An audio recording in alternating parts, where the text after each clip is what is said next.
Bulletin sponsored by उत्तम Singh academy Rewa. नमस्कार, Vindhya times में आपका स्वागत है। वक्त है आज की बुलेटिन का। पहली खबर की बात करते हैं। रीवा जिले के मऊगंज में संक्रमितों की बढ़ती संख्या को देखते हुए रेड जोन घोषित कर दिया गया। यानी इस रेड जोन में रहने वाले लोगों को बाहर निकलने की अनुमति नहीं है।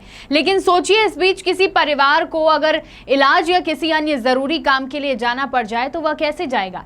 एक मामला उजागर हुआ है मऊगंज से, जहां पर एक 23 वर्षीय युवती का छत से पैर फिसलने के कारण वह नीचे गिर गई और उसकी हड्डियों में गहरी चोट आई। रेड जोन में होने के कारण आसपास का पूरा एरिया जाली से बंधा हुआ था और किसी को भी बाहर निकलने की अनुमति नहीं थी। घायल बेटी को तड़पता देख पिता ने हर जगह मदद की गुहार लगाई, लेकिन उस कंटेनमेंट जोन के आसपास न तो कोई अधिकारी दिखा, न ही पुलिसकर्मी जिसकी इजाजत लेकर यह परिवार अपनी बेटी का इलाज करवा सके। अंत में अल्पसंख्यक कांग्रेस अध्यक्ष अन्नू खान ने पीड़ित परिवार की मदद की और रात तकरीबन 11 बजे के बाद जाली को हटाकर महिला को ठेले में लादकर सिविल अस्पताल पहुंचाया गया, जहां डॉक्टरों ने घायल युवती को रीवा रेफर कर दिया।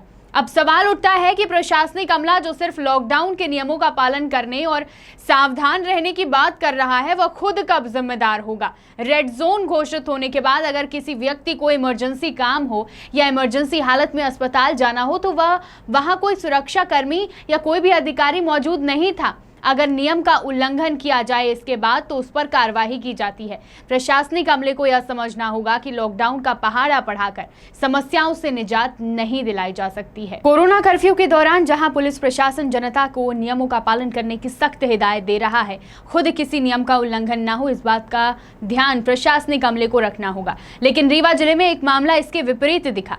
कर्फ्यू के कारण जिले भर में तमाम कार्यक्रमों पर प्रतिबंध लगाया गया है। मंदिर, मस्जिद, सभी चीजें बंद हैं। इस बीच शनिवार शाम को एसपी कार्यालय में पदस्थ एएसआई राजनारायण द्विवेदी द्वारा चिरहुला मंदिर पहुंचकर मंदिर का गेट खुलवाने को लेकर हंगामा किया गया।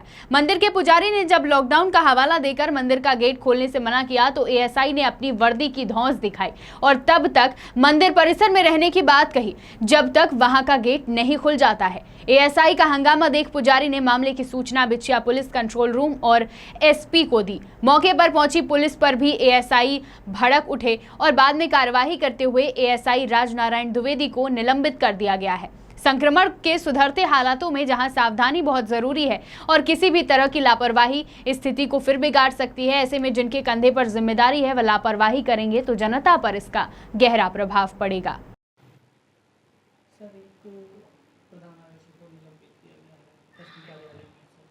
पुलिस अधीक्षक कार्यालय में स्टोर शाखा के प्रभारी एएसआई राजनारायण कल दोपहर के टाइम में चिरौला मंदिर पहुंचे। मंदिर पहुंचने के बाद उन्होंने मंदिर का गेट खुलवाने के लिए पुजारी के ऊपर दबाव बनाया। पुजारी जब नहीं माना तो पुजारी के साथ अभद्र व्यवहार किया, जिसकी सूचना उनके द्वारा घायल हंड्रेड पर दी गई। उस सूचना के बाद एएसआई थाना प्रभारी बिछिया पहुँचे और उनको थाने लेकर आए। उनके द्वारा बताया गया ये हरकत की गई है, तो उनके उस संदर्भ में हमने थाने में रिपोर्ट डलवाई और रिपोर्ट डलवाकर उनके खिलाफ विभागीय अनुशासनात्मक कार्रवाई करते हुए निलंबित किया। सर, थोड़ी जानकारी मिल रही कि कुछ नशे की हालत। हाँ, वो सामान्य व्यक्ति इस तरह की हरकत तो नहीं करेगा ना, तो कुछ न कुछ उनकी गड़बड़ी थी तो उसकी भी जाँच की जा रही है। दुनिया भर में फैली वैश्विक महामारी की वजह से लोगों का जीना मुहाल हो गया है। एक तरफ जहां अधिकतर लोग महामारी की जद में हैं, तो वहीं दूसरी ओर भी आम जनता कई परेशानियों से घिरी हुई है। लॉकडाउन में व्यापार और कारोबार के साथ साथ घर गृहस्थी पर भी इसका असर पड़ा है। यह बेहद सामान्य सी बात है कि जब छोटे व्यापारी रोज कमाते हैं तभी इनका परिवार चलता है, लेकिन लगातार 1 वर्ष से इन छोटे और मझोले व्यापारियों की कमर टूट चुकी है। इनका सारा का सारा व्यापार पूरी तरह से ठप हो गया है। अब तो इनके हालात ऐसे हैं कि इनकी मूलभूत ज़रूरतें तक इन तक नहीं पहुंच रही हैं। ऐसे में कई कारोबारी हैं जो फूल माला का कारोबार चला रहे हैं और अपना गुजर बसर करते हैं। आज उनका कारोबार भी पूरी तरह बंद है। बड़ी पूंजी लगाकर फूल माला का व्यापार करने वाले मालियों ने फूल की खेती कर ली। फूल तैयार भी हो गए, लेकिन अब डिमांड नहीं है, जिसकी वजह से ये फूल खेत में ही सूख रहे हैं। अब ऐसे में हालात ये हैं कि छोटे व्यापारी कहाँ जाएं और किससे गुहार लगाएं, यह भी अपने आप में एक अहम सवाल है। रीवा जिले में संक्रमण पर हद तक काबू पा लिया गया है। लंबे समय के बाद जिले में संक्रमितों का आंकड़ा 100 से नीचे रहा और अब ऐसा लग रहा है कि सावधानी और सतर्कता से कोरोना की भयंकर चेन को तोड़ा जा सकता है। दूसरी लहर में कई ऐसे परिवार हैं जो संक्रमण की चपेट में आए और घर पर ही रहकर कोरोना को मात देकर ठीक हुए हैं। इस बीच जिले वासियों को जागरूक करने का बीड़ा जनप्रतिनिधियों ने उठाया। रीवा जिले के सांसद जनार्दन मिश्रा होम आइसोलेशन में रह रहे मरीजों से मिलने और उनका हाल जानने पहुंच रहे हैं। शहर के प्रत्येक वार्डों का भ्रमण करने के बाद अब सांसद जनार्दन मिश्रा गांव-गांव पहुंचकर लोगों को संक्रमण से बचाव के लिए जागरूक कर रहे हैं। इसी कड़ी में आज सांसद जनार्दन मिश्रा अपनी पूरी प्रशासनिक टीम के साथ जनपद पंचायत रायपुर करचुलियान के ग्राम पंचायत बदवार, बरसैता, डढ़वा, जलदर, दुआरी और इटार पहाड़ का दौरा किया। निरीक्षण के दौरान सांसद ने कोरोना वायरस से संक्रमित मरीजों से मुलाकात की, उनका हाल जाना और साथ ही क्वारंटाइन सेंटर का भी निरीक्षण कर आवश्यक दिशा निर्देश दिए। यूं तो देश में कई तरह के आम पाए जाते हैं, लेकिन रीवा की पहचान कहे जाने वाले फलों के राजा सुंदरजा आम का स्वाद न केवल देश बल्कि विदेशों में भी खूब लोकप्रिय है। इसकी खासियत यह है कि जैसा नाम उसी तरह दिखता है और दूसरे आम में कहीं अधिक स्वादिष्ट भी होता है। 1968 में इसके नाम से टिकट भी जारी किया गया था। मध्य प्रदेश में पाई जाने वाली आम की 213 प्रजातियां में सबसे प्रमुख सुंदरजा है। यह मुख्यतः रीवा जिले के गोविंदगढ़ की देन है, जो अब पूरे देश की नर्सरियों में पाया जाता है। दिल्ली, मुंबई, चेन्नई, कलकत्ता, पाकिस्तान, इंग्लैंड, अमेरिका सहित अरब देशों में सुंदरजा अपनी खासियता के लिए पहचाना जाता है और आम प्रेमियों को लुभाता है। इसकी खासियत है कि सुंदरजा में सेंट जैसी खुशबू होती है और जैसा इसका नाम है, देखने में भी उसी तरह सुंदर दिखाई देता है। आम में मिठास तो इतनी है कि इसे आंख मूंद कर पहचाना जा सकता है, जिसके चलते सभी सुंदरजा को पसंद करते हैं। 1968 में इसके नाम से टिकट भी जारी हुआ था।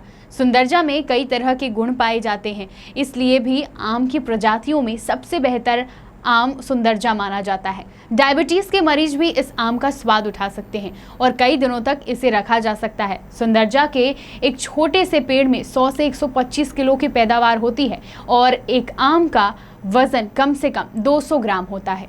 सुंदरजा के साथ साथ फल अनुसंधान केंद्र कुठलिया में लॉकडाउन के नाम से भी एक आम मौजूद है। इसके अलावा रीवा में आम्रपाली, दशहरी, लंगड़ा, मल्लिका, बेगलोरा, चौसा, बॉम्बे ग्रीन का उत्पादन भी बढ़ा है। ये सभी प्रजातियां लोगों को खूब पसंद है। इस बार फल तो हो रहे हैं, लेकिन इसकी खेती करने वालों को इस बात की चिंता सता रही है कि ये फल लॉकडाउन के चलते बाहर तो नहीं जा पाएंगे, यहीं पर बिक जाएं तो यही बहुत है। तो मुख्य रूप से सुंदरजा विख्यात है, जो गोविंदगढ़ के उसमें से चला है और पूरे देश में फैला है।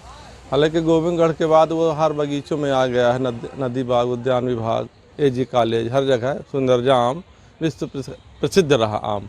और इसमें खासियत है कि शुगर जो जिसको है वो आम वो खा सकता है। लेकिन इस साल लॉकडाउन के कारण उतना अच्छा नहीं चला पा रहा है कि बाहर भी जा पाएगा कि नहीं।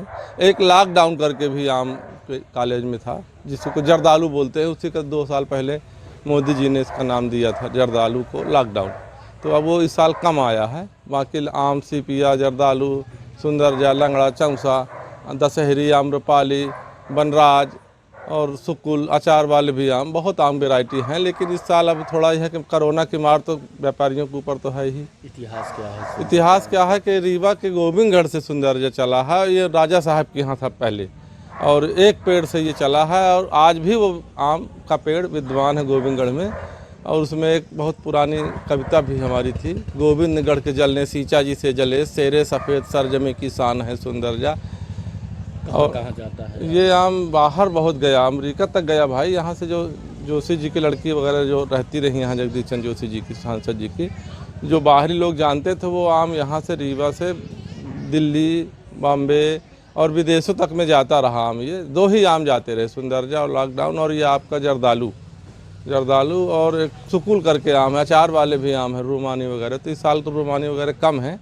बाकी सुंदरजा का इतिहास रीवा से जुड़ा हुआ है, लेकिन बिंद के बाहर ये फलता बहुत कम है। टिकट भी इसकी हाँ, इसके टिकट जारी हुई थी 1997 में, 1987 में, हाँ 65 के बाद इंदिरा गांधी के टाइम में ये हाँ 65-66 में इसका टिकट जारी हुआ था और टिकट है हमारे पास। और इसके शेर का और इसका बाघ का दोनों मोनोब्लॉक डाक टिकट में ये दोनों चीज़ें थी उस जमाने में।